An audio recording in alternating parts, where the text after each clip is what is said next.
still just a rat in a... Silvery Sometimes, Ghosts, is the new track by the Smashing Pumpkins. Like a rocket, touch like a dying sun. Snap like a dragon, dive like a... This is the second single off their upcoming record that we now have confirmation will be out in November. So time to get pumped, pumpkin heads.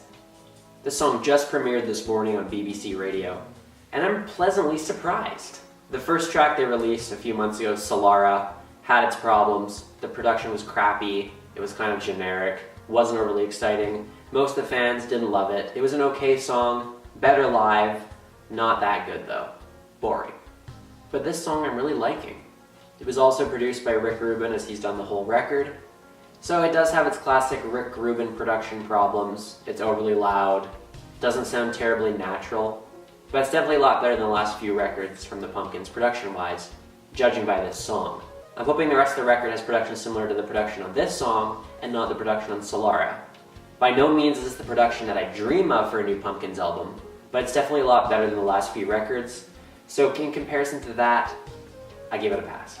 Right off the bat, you'll notice the song has a very similar atmosphere to the song 1979, with its drum machine-like beat, which is almost exactly the same as the beat in 1979.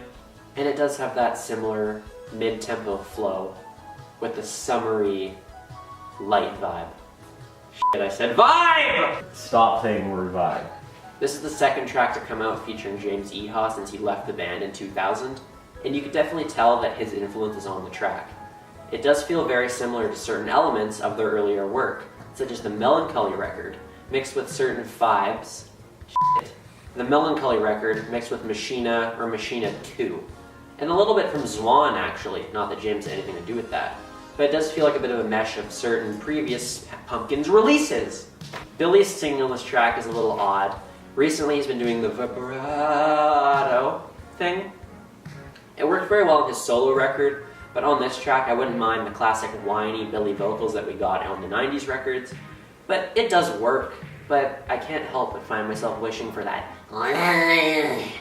that he used to do on their earlier material, even if he is technically singing better now. The opening guitar riff is really cool, extremely basic, but it definitely gives off the classic Corgan-Eha collaboration. The opening guitar riff is really cool, it's extremely simple, but it definitely has the classic Corgan-Eha antithesis. Not a word that is not the right word to use in that situation, but you know what I mean. It feels like if you took Corgan, you took Eha, smash them together, Smashing Pumpkin them together, and you have the guitar riff at the beginning of this song. I do find myself kind of waiting for a big epic chorus, but you only get not that, a more chilled out chorus. It does kind of feel like a pre-chorus to me, but that is the chorus. I like it, but I wouldn't have minded some big explosion, because it kind of feels like it's building to that and it doesn't happen. I like how the song has some orchestral elements, similar to songs like 1979 or Tonight Tonight, and that definitely makes for a decent track. Is this anything amazing? Did it blow my mind like Siamese Dream did? Absolutely not. This by no means is an amazing song. It's not crazy good, but it is enjoyable. I do like it. It's definitely a lot more excitable, and it's definitely exciting me. It definitely excites me a lot more than a lot of the tracks they released off the last few records did. It feels like it's going to be a fun live track, and it does leave me very curious for where this new album is going to go. The song is totally different from the first single, Solara. That leads me to believe that this album is going to be very diverse, which is something we very much will expect from the Pumpkins after hearing records like Siamese Dream. So I guess we'll find out where this all leads in November when the new record comes out. Originally it was slated to just be 2 EPs, but now apparently we're going to be getting a full-length record. The thing that excites me the most is that this is the first album with Jimmy Chamberlin on drums since Zeitgeist in 2007, and the first record with James Iha since the Machina albums all the way back in 2000. Judging by these two singles, it looks like we're in for a okay to decent record. My expectation for another epic album like Melancholy is not terribly high, but I do believe that this is going to be quite good, at least better than the kind of later periods Pumpkins songs. I'm just hoping that they don't play it completely safe for the rest of the album. This song is pretty basic. It's very enjoyable, but there's really nothing risky here. And it does feel like Billy is a bit resting on previous laurels.